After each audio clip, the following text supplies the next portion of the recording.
नमस्कार, मी डॉक्टर शिल्पा क्षीरसागर पुण्यात असते.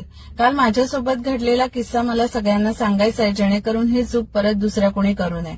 तर मला साधारण 11च्या सुमारास फोन आला की मॅडम तुमचं कुरिअर आलंय कालपासून आणि आम्हाला ऍड्रेस सापडत नाहीये, तर तुम्ही ह्या नंबरवर फोन करा.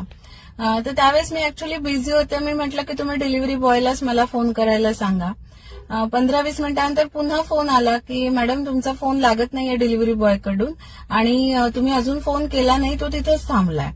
तर मी त्याने दिलेल्या नंबरवर डायल केलं. त्याचं ब्लू डार्ट कुरिअर असं दाखवत होतं, त्यामुळे ते पण तुम्ही लक्षात ठेवा. त्यानंतर एक 15-20 मिनिटांनी माझ्या भावाचा फोन आला मला दुसऱ्या नंबरवर की तुझा फोन हॅक झालाय आणि सगळ्यांना हजारो लोकांना मेसेज गेलाय गुगल पेवर पैसे पे करण्याबाबत, आणि गुगल पेवर ज्यावर पैसे पे करायचे होते तो नंबर दुसऱ्याच माणसाचा दाखवत होता की ज्याच्या मेसेजमध्ये लिहिलं होतं की माझा म्हणजे शिल्पाचा युपीआय वर्क करत नाहीये, तर सो अँड सो नंबरवर पैसे पाठवा. आणि ते अकाउंट आयसीआयसीआय बँकेचं आहे आणि ते सुद्धा सोनू ब्लू डार्ट कुरिअर असं दिसतं आहे ट्रू कॉलरवर.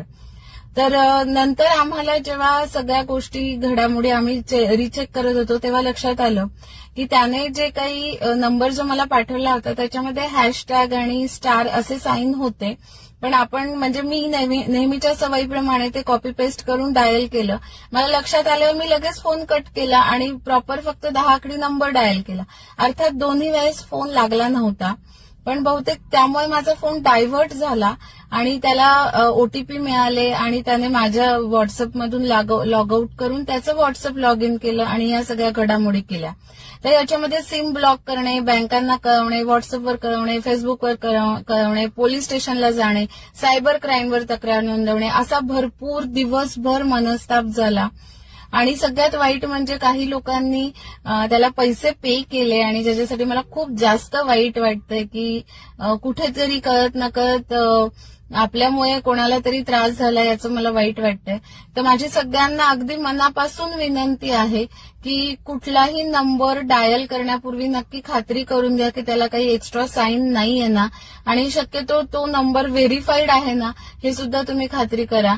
आणि ह्या प्रकारच्या हॅकर्सना पकडण्याची काहीतरी सोय असावी, याचं प्रोव्हिजन पोलीस खात्याने करावं, जे की मला